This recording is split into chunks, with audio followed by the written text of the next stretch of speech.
Welcome, guys. I was just sitting here thinking about some of the childhood memories and some stories my mother had told me, and I just thought I'd share some fun stuff with you guys. My mother was, when she was young, was an air hostess for BWIA, British West Indian Airways, and well, of course, this was before she was married because you couldn't in those days be an air hostess if you were married and had a family, right? So anyway, one day she was telling us a story about a flight that I think was going from Montego Bay to Miami. And before it reached Miami, fortunately not far out, it fell in the sea. And she was telling us about how they put out this inflatable chute and all of them were going down into the water. And the way my memory has it is I don't remember that anybody lost their lives, but it's just the excitement of the whole story.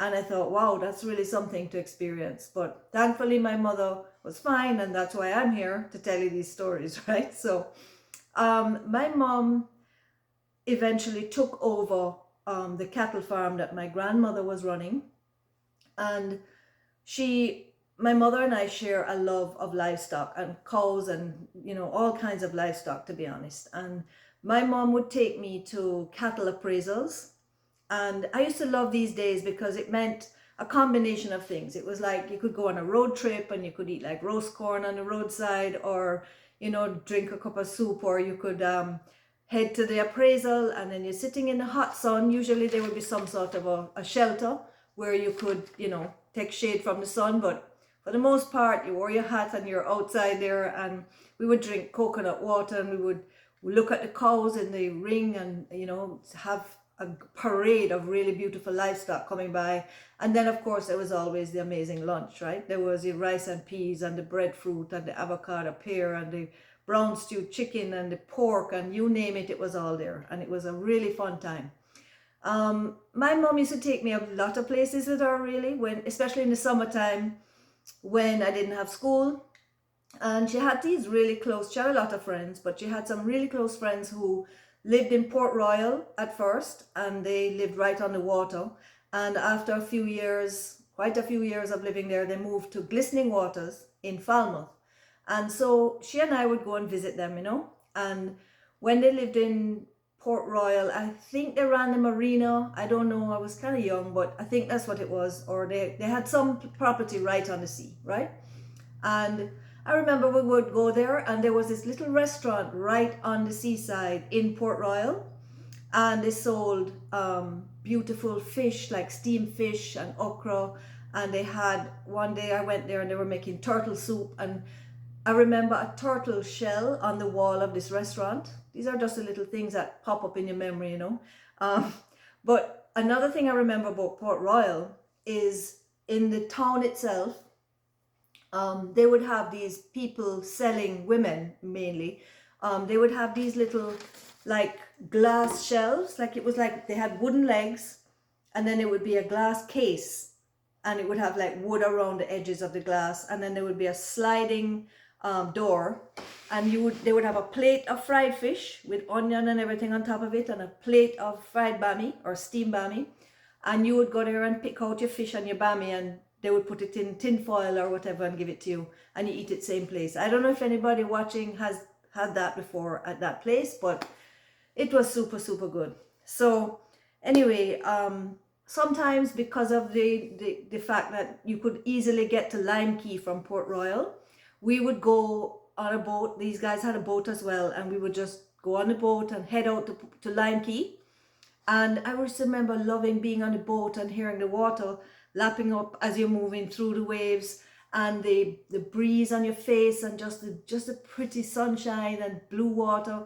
And then when you reach, it's quite a little clip, it felt like to me at the time anyway, to Lime Key. And when you get there and you see some other boats, and you get there, and the excitement was to drop the anchor now and jump out into the water and know that you're there for the day, and you usually bring food and drinks, and it was a lovely time, So anyway, when these friends of my mother's moved from Port Royal to Glistening Waters in Falmouth, then we started going there.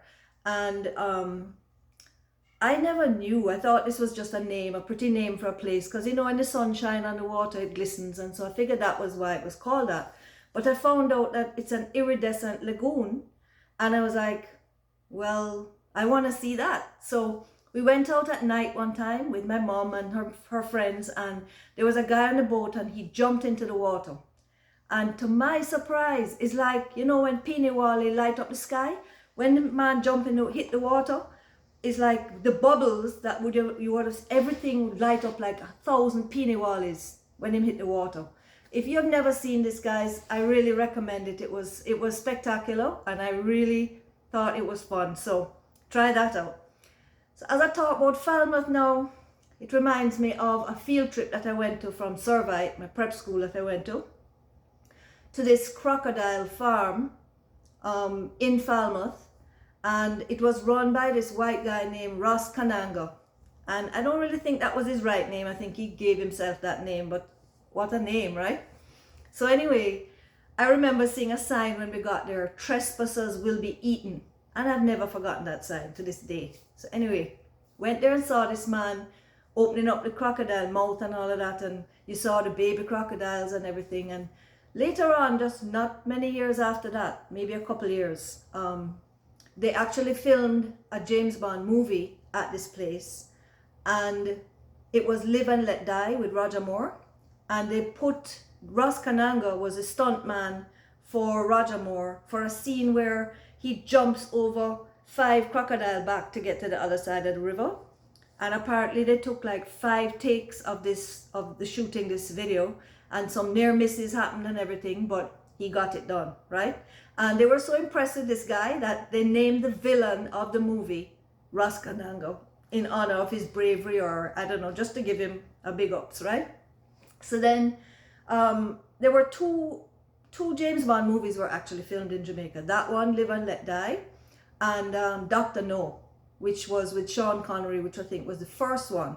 And you know, Ian Fleming, who is the creator of all of these James Bond movies, he fell in love with Jamaica in 1943. And in 1946, he bought a property, and when he bought it, it was a donkey racetrack, and it was overgrown in bush. And he bought it and he set up his house, and he called it Golden Eye. And apparently he named it Golden Eye because his first naval mission, because he was a Navy officer, and the first naval mission was called Operation Golden Eye or something like that. And so he named the house that. And there he lived for 18 years. I think he went back and forth to the UK because his wife was there or whatever. But he would come down every winter and spend like 2 months, and he would write. And he was writing, he wrote the 14 James Bond, his first 14 James Bond novels right there.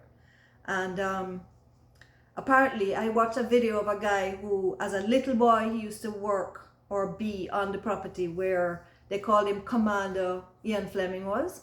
And he said he was a little boy, and he used to see him get up in the morning time and walk through the bush and go to this little gazebo on the place to write. And they had no idea what was being written there, that this was, you know, James Bond in the making. And they found out, of course, later on in life. And yeah, he was really disciplined. He would churn out like a book a year kind of thing. And that's another great for our country, our island Jamaica, another big ups.